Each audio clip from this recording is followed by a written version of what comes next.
Hola, buen día. Bueno, un poco la idea de esta pequeña grabación es tratar de dar algunos conceptos respecto a esta guía de actividades prácticas bueno, que fue entregada hace un tiempito y que la idea sería que un poco con la bibliografía y con las clases que tienen de PowerPoint, la idea es un poco que puedan resolverlos. Bueno, creo que el problema principal recayó sobre todo en lo que son la resolución de los casos clínicos o las situaciones problemáticas, se puede decir. Bueno, ir avanzando un poquito. Acá tenemos alguna pequeña introducción, que eso creo que en la guía que ustedes tienen no está. Pero bueno, habla un poco de lo que son los huesos de la cabeza, lo que es la complejidad que tiene esta estructura. Cuando empezamos a desarmar los huesos o a desarticularlos, realmente la forma que tienen bastante complicada y por eso hace que de por sí la cabeza sea una región bastante difícil de estudiar, no solamente desde el punto de vista óseo, sino desde el punto de vista de muchas estructuras anatómicas. Bueno, sabemos que hay numerosos elementos, algunos realmente muy sofisticados, y que en la cabeza van a estar alojados todos estos componentes, como por ejemplo muchos órganos sensoriales, como es el ojo, el olfato, digamos la cavidad nasal, eh, parte de lo que corresponde al inicio de la cavidad bucal, el aparato digestivo, ¿no es cierto? Bueno, hay también órganos vinculados con la sensación de la audición, el oído, es decir, es una zona bastante compleja donde hay interminable cantidad de estructuras. Bueno, no vamos a entrar mucho en detalle con eso porque eso lo vamos a estar viendo más adelante en anatomía veterinaria, en la 2, donde ahí vamos a poder observar todas estas estructuras anatómicas que estamos mencionando. Bueno, acá que lo que tenían que hacer es bastante básico, a partir de la nomenclatura, es decir, ese listado de términos y con la bibliografía y con las clases que en PowerPoint que ustedes tienen ya pueden completar fácilmente este cuadro donde pregunta cuáles son los huesos de la cara, los huesos del cráneo, que son pares o impares. Esa es la idea para que ustedes vayan conociendo y puedan más o menos sacar la cuenta de la cantidad de huesos que hay en la cabeza de los mamíferos. Los huesos del cráneo, por un lado, recuerden ustedes que el cráneo y la cara se pueden dividir externamente, no es tan obvio como en la cabeza del humano, pero se puede dividir externamente trazando un par de líneas, podemos decir. Una transversalmente que pase a la altura de la mitad de la órbita y otra horizontalmente. ¿Sí? Eso para poder verlo tienen que observar las imágenes que yo les he presentado o las que tienen ustedes en las clases, acá no la tengo, pero vaya, alguna de estas acá, tenemos que trazar una línea que pase de esta manera por la mitad de la órbita y otra línea que vaya horizontalmente siguiendo el, eh, el relieve del arco cigomático, que es este puente que está marcado acá, que acá no se nota muy bien porque la idea de estas imágenes eran que ustedes puedan distinguir un poco, por eso está con rayas, con puntos, ya que después en fotocopia se ve mejor que los colores. Entonces, trazando una línea transversal que pase por la mitad de lo que se llama la órbita y otra línea horizontal que siga el arco cigomático, uno puede diferenciar o por lo menos dividir la cabeza ósea en dos partes. Lo que es cara, la mayor parte de los huesos, los más grandes, están ubicados en la cara, y después lo que corresponde al cráneo. Si yo hago solamente una línea transversal, como tienen ustedes por ahí en las presentaciones, una línea transversal, voy a estar involucrando huesos que no tienen nada que ver con la cara. Por eso se hacen dos líneas. Y eso después se puede hacer en la vida real, se puede hacer sobre el animal en vivo, con el objetivo de poder distinguir estas dos partes que tiene la cabeza. Es decir, la cara, por un lado, o el rostro, en el caso nuestro, y el cráneo. O también se puede llamar esplagno cráneo y neurocráneo, pero es una terminología que los va a confundir un poquito, así que la idea sería que ustedes tengan en claro que hay dos partes, cara y cráneo. Todo es calavera o cabeza ósea, pero tenemos dos partes bastante distinguidas, una que es la cara y la otra parte que es el cráneo.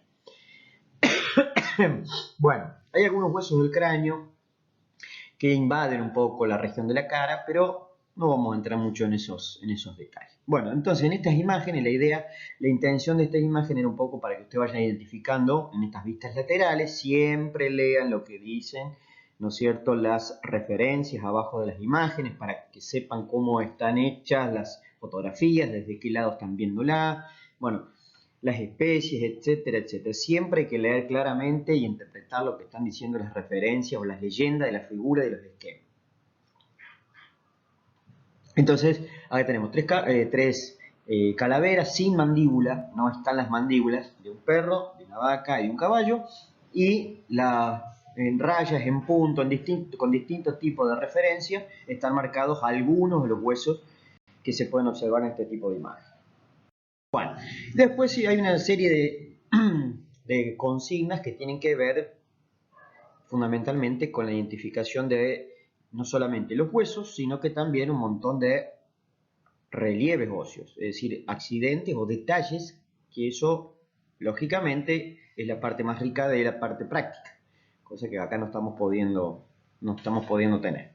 Entonces, las que tienen las estrellitas, para que no se haga tanto lío con la cantidad enorme de detalles que hay en los huesos de la cara y del cráneo, estaban marcados aquellas referencias o aquellos detalles que ustedes necesitarían conocer e identificar en el práctico, en la cabeza, trabajando con el material anatómico. Ustedes con el listado, siempre utilizando el listado, vamos a tener entonces que seguir ese listado e ir viendo lo que son los huesos y tratar de identificar cada uno de los detalles que están marcados con las estrellitas, ¿sí? Para que no se mezclen con la cantidad terrible de detalles que tiene la cabeza. Por eso digo que es una parte realmente muy difícil de aprender solo como están en este caso, donde no tenemos mucho el apoyo práctico. Bien, entonces acá tenemos una de bovino, una vista lateral de bovino, calavera de bovino. Después hay otra vista dorsal, donde están marcados algunos nombres, no se ven muy bien, algunas flechas por ahí me están marcando alguna zona que puede ser media complicada, pero bueno, esto lo ideal es verlo con el material anatómico, como siempre decimos, en la mano, para poder ir identificando cada uno de los huesos y los detalles. Ustedes, si hubiésemos tenido la oportunidad de trabajar en el aula, por el momento sabemos que no, muchos de los huesos por ahí, dependiendo de la edad del animal, no se identifican o no se pueden diferenciar claramente de los huesos vecinos, y eso ocurre porque estas líneas que aparecen, que hay numerosísimas líneas, son articulaciones muy particulares que hay en la cabeza de los animales, que se llaman suturas, y esas articulaciones y esas líneas de unión, con el tiempo, cuando el animal se hace cada vez más viejo, pueden ir desapareciendo, se van borrando.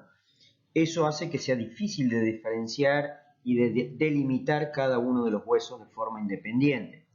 Nosotros tenemos la posibilidad de que hay cabezas pintadas, entonces por ahí eso facilita la identificación de cada uno de los huesos, ¿sí? Bueno, en las imágenes no tenemos ese problema porque están bien marcadas las líneas, pero en la vida real, cuando el animal es grande, no importa la especie, ni tampoco la raza, esas líneas se van borrando.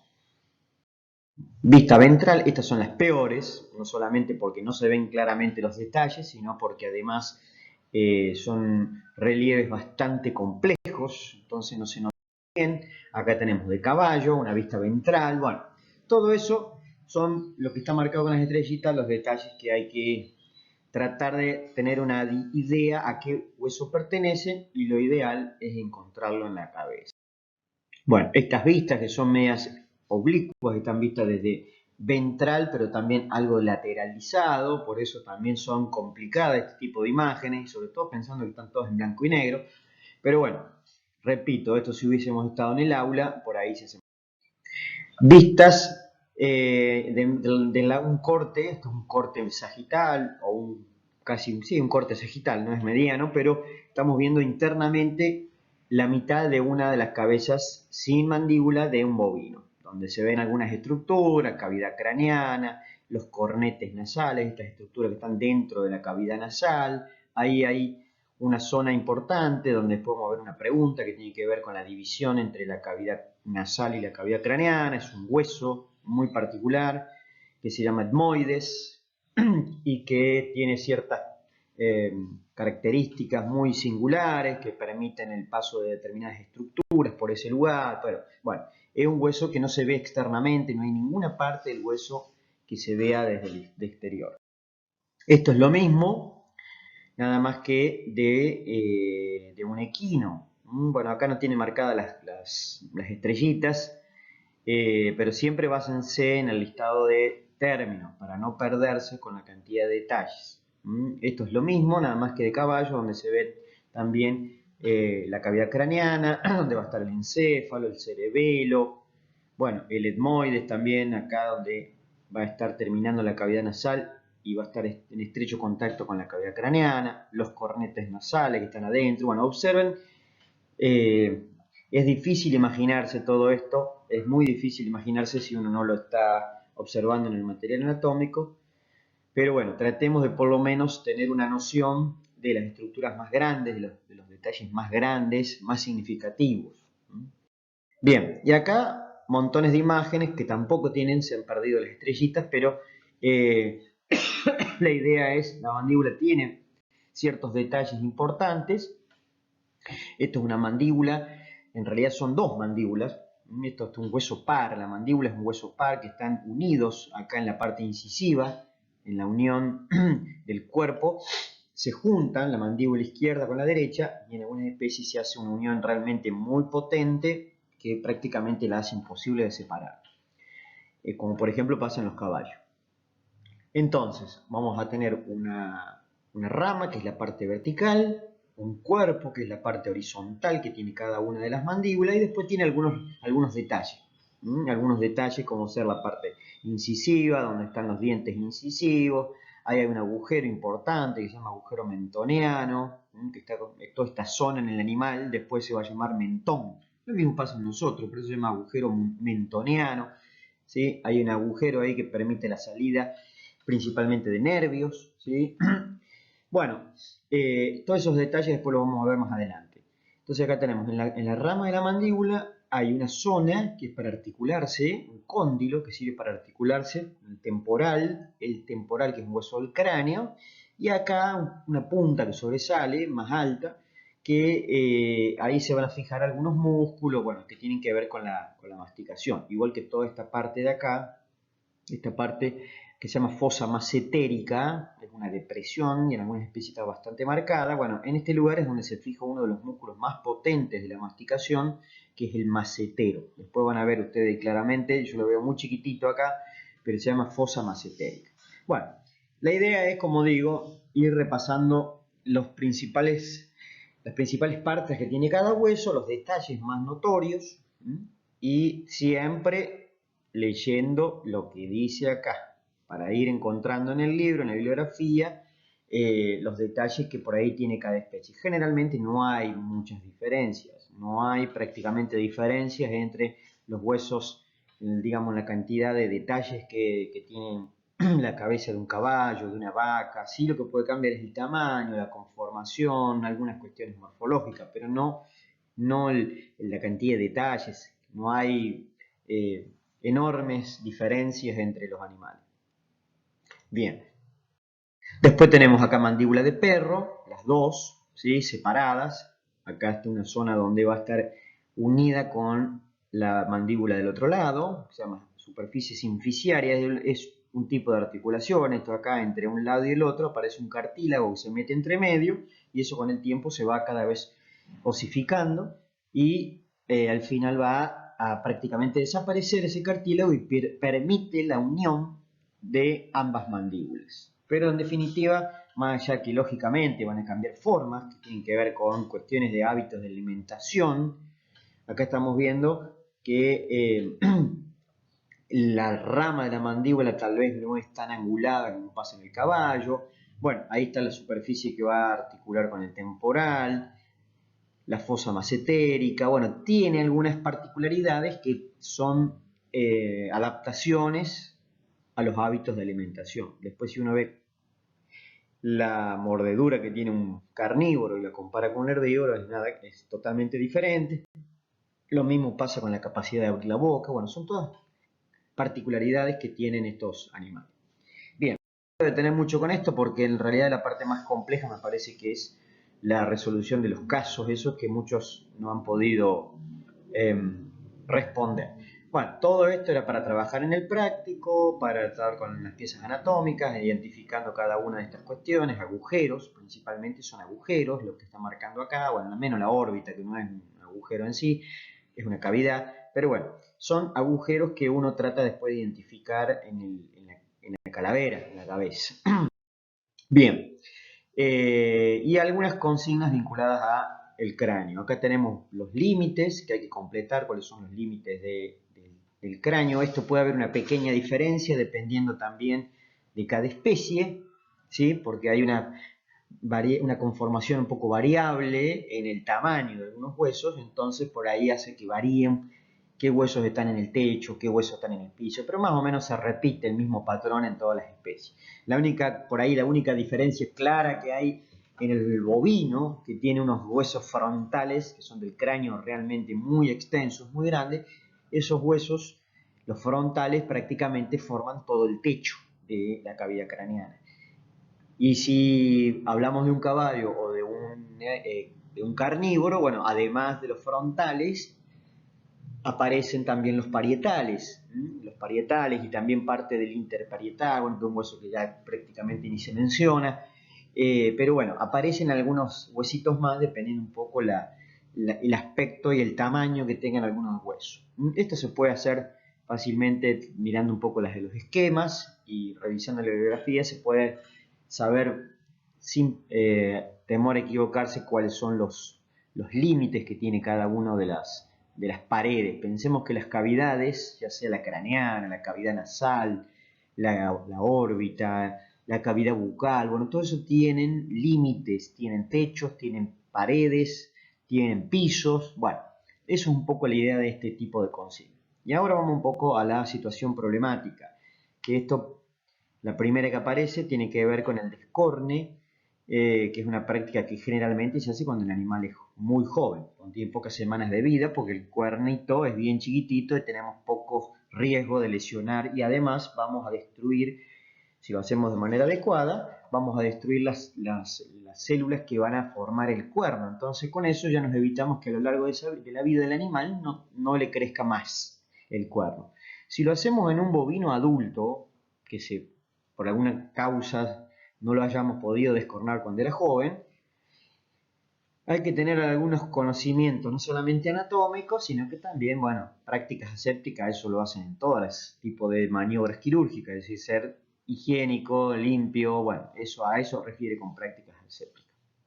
Pero principalmente, cuestiones anatómicas que hay que tener en cuenta es que cuando uno hace un descorne de un animal adulto, un animal grande sobre todo, si el descorne lo hacemos muy cerca de la base del cuerno, tenemos posibilidad de dejar abierto y una comunicación con el exterior, con el ambiente externo, a lo que se denominan senos frontales. ¿Qué son los senos frontales? Es uno de los tantos senos que hay conectados con la cavidad nasal.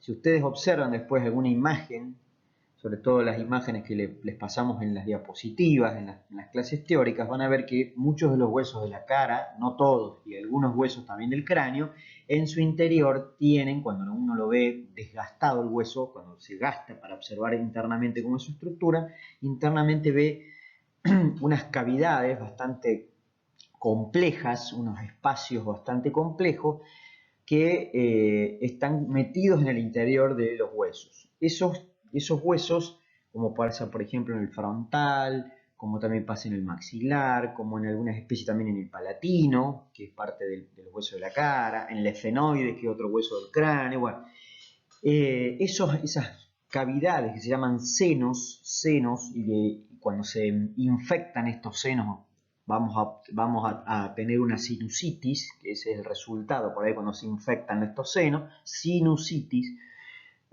Cuando uno hace un descorne muy cerca de la base del cuerno, en un animal adulto, en un bovino adulto, vamos a tener la posible, accidentalmente, el posible error de dejar al descubierto parte de estos senos frontales que se meten en el interior del cuerno. Si ustedes ven una imagen, yo creo que les pasé una foto de ese tipo, van a observar que el seno frontal tiene como una prolongación hacia el interior de los cuernos. Entonces, si yo corto el cuerno muy cerquita de su base, de la raíz del cuerno, voy a romper el seno, esa abertura, voy a dejar una conexión con el ambiente externo. Y eso va a provocar que rápidamente se metan cualquier, cualquier suciedad, como microorganismo y demás, que pueda provocar una sinusitis.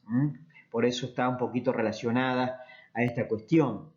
La sinusitis en los bovinos adultos se puede dar cuando uno hace un descorne, es una de las tantas causas, cuando hacemos un descorne sin tener estas consideraciones anatómicas. Los riesgos, bueno, principalmente es eso. Después podemos agregarle otras cuestiones más, qué riesgos pueden haber de todo tipo, pero en general ese es el riesgo mayor. Cuando uno hace un descorne muy cerca de la base del cuerno en un bovino adulto, podemos llegar a dejar al descubierto lo que se llama receso cornual del seno frontal. Bueno, esa es un poco la resolución de la situación problemática número 1.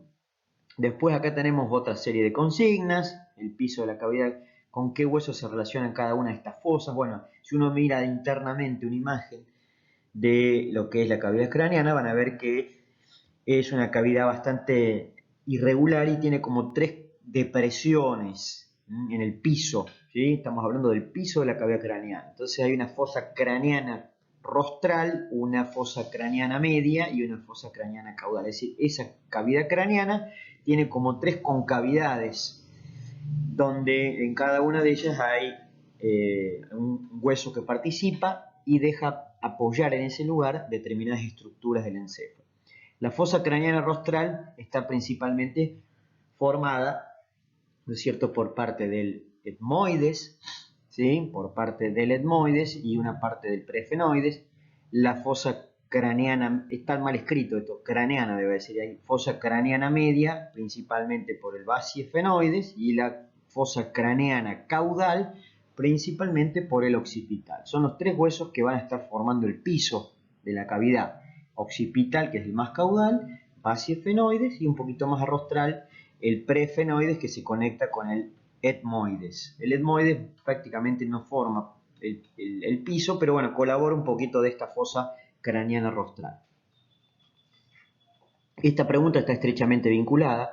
¿Qué hueso forma la silla turca? Es el basiefenoides, ¿sí? Hay un hueso de estos 3 que mencionamos que forman una pequeña estructura que es relativamente simple de identificar cuando tenemos el material anatómico en la mano. Se llama silla turca, es un lugar donde apoya una glándula muy importante vinculada estrechamente con el sistema nervioso y que controla numerosas funciones, ¿sí?, que se llama glándula hipófisis. Es una glándula que está apoyada principalmente en el cuerpo del basiefenoides. Por eso se llama silla turca. El aspecto que tiene, bueno, en realidad nunca vi una silla turca, así que no sé cómo es, pero el hueso tiene una pequeña concavidad, una fosa, donde apoya esa glándula hipófisis y eso se denomina silla turca. Bueno, las partes del hueso temporal, creo que hay una diapositiva que yo les mandé ayer que se nota perfectamente, las partes que tiene, una parte timpánica, una parte petrosa, una parte escamosa, esas son las 3 partes, timpánica, escamosa y petrosa, son las 3 partes que tiene. Y cada una de ellas tiene sus particularidades. Bueno, ¿en qué hueso se encuentra el agujero magno? Foramen o agujero siempre son sinónimos. El agujero magno es el agujero del occipital, ese gran agujero que va a permitir la salida de la médula desde ese lugar para que se meta en el interior del canal vertebral. ¿Sí? Es un agujero bien grande y que más o menos coincide con el tamaño del atlas, que es la vértebra que va a estar articulando con el occipital. ¿Y en qué hueso dice se encuentra el foramen infraorbitario? Bueno, en todas las especies se encuentra en el hueso maxilar, ¿sí? En el hueso maxilar. Es un foramen que en algunas especies puede aparecer más de uno, como por ejemplo puede pasar en un carnívoro. Pero bueno, generalmente hablamos de foramen infraorbitario. Agujero o foramen. Por ahí también va a haber salida de principalmente nervios. Hay una arteria infraorbitaria, una vena infraorbitaria, pero principalmente lo que nos interesa que sale por ese lugar es un nervio que lo podemos llegar al lugar por donde sale, lo vamos a poder identificar en el animal. Yo les muestro en esas diapositivas que les mandé ayer algunas maniobras ahí, principalmente en el carnívoro, pero se hacen con más frecuencia, no tanto en carnívoros, sino que se hacen en los herbívoros, caballo y vaca, lo que son las anestesias locales, ¿sí? Donde hay que identificar el lugar por donde va pasando un nervio, se deposita anestesia local y de esa manera yo interrumpo, ¿no es cierto?, la función del nervio y provoca un adormecimiento de la zona, una desensibilización de la zona para poder hacer alguna maniobra quirúrgica, bueno, alguna pequeña cirugía, una sutura, lo que sea.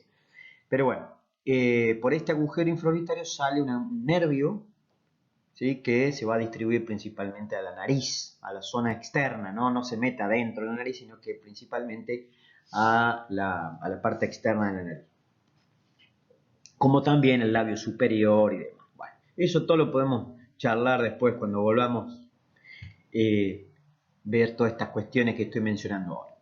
Para tratar de resolver la situación problemática número 2 que está vinculada con esto, dice, para poder realizar un bloqueo anestésico perineural, es alrededor del nervio infraorbitario en el animal vivo, es necesario ubicar el lugar por donde emerge, por donde sale dicho nervio. ¿Qué referencias óseas visibles y o palpables tendría en cuenta para ubicar ese agujero en el animal en vivo?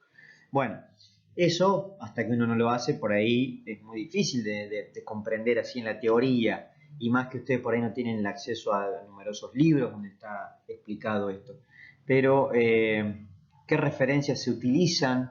Sobre todo esto se hace, como ya les dije, principalmente en los grandes animales, en los herbívoros, vaca y sobre todo más en el caballo.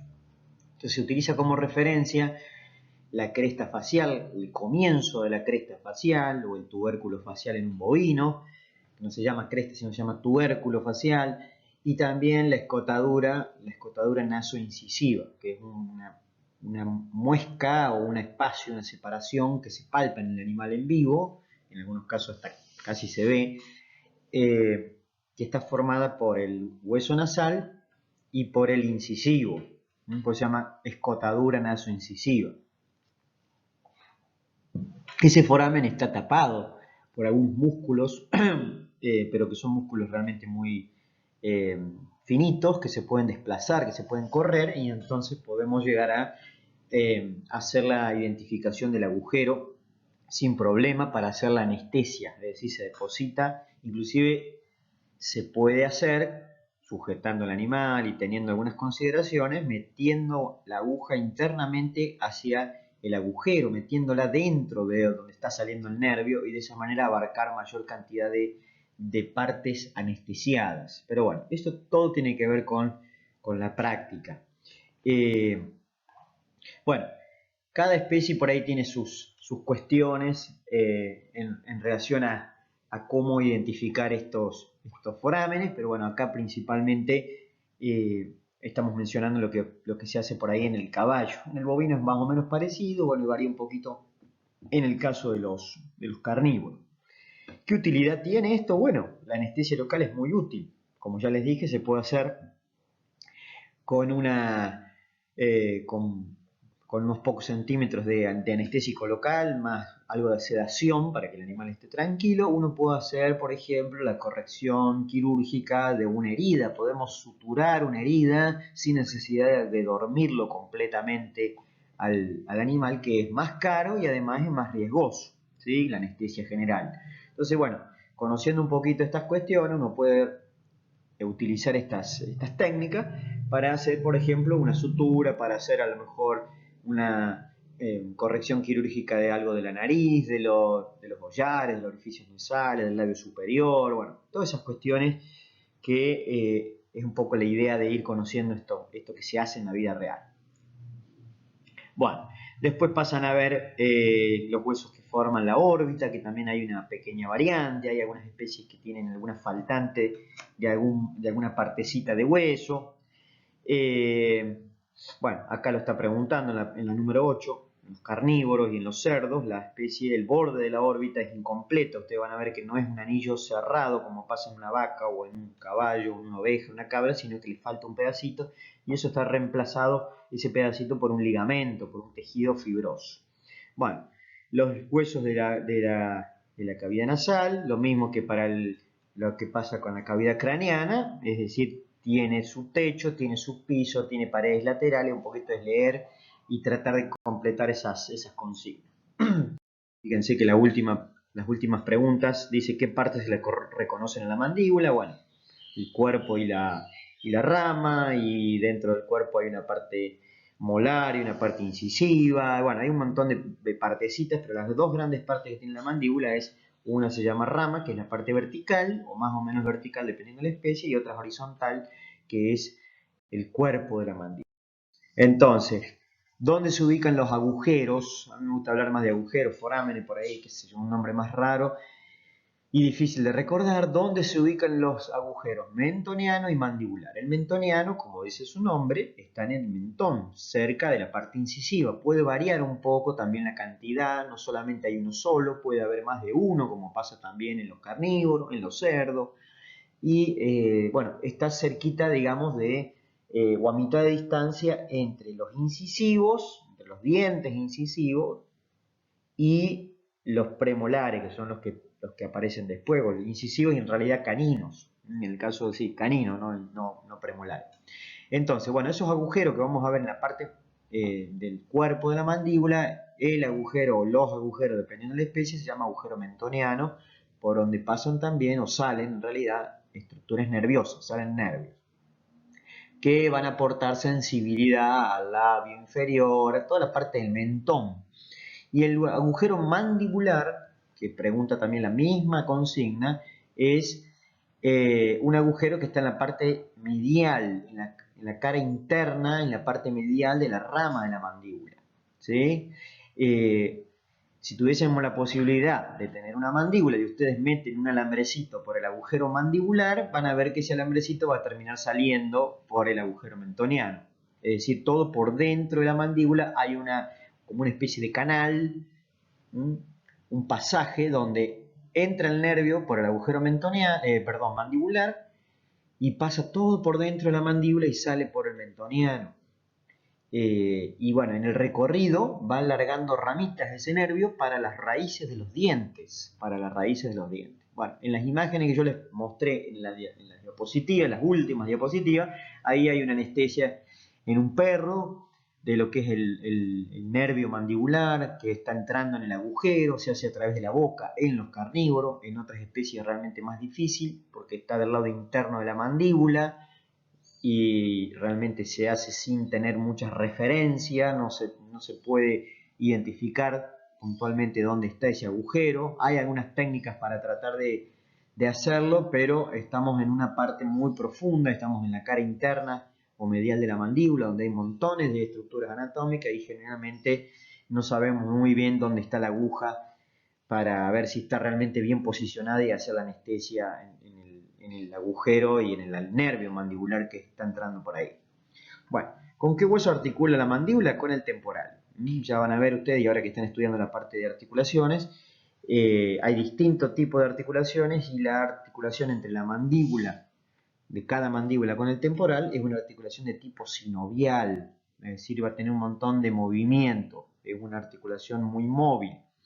Bueno, tiene sus particularidades y permite que esta articulación se mueva de manera muy, muy particular. Bien, y la situación última, la situación problemática número 4, dice para extraer de manera quirúrgica un diente incisivo inferior de la mandíbula, lógicamente, ¿dónde realizaría el bloqueo anestésico? ¿Dónde anestesiaríamos el nervio mentoniano y ¿qué utilidad tendría? Bueno, es más o menos lo mismo que está vinculado con el nervio infraorbitario. La anestesia que uno hace generalmente en cualquier nervio es básicamente para quitar la sensibilidad. Es lo mismo que hace el odontólogo cuando uno va, ¿no es cierto?, a hacerse algún tratamiento en algún diente. El odontólogo recurre a anestesia local, identifica esos agujeros en nuestra cara y lo que hace es quitar el dolor. Así que bueno, un poco es eso la idea, de que ustedes reconozcan las situaciones problemáticas que están planteadas acá. Bueno, adiós.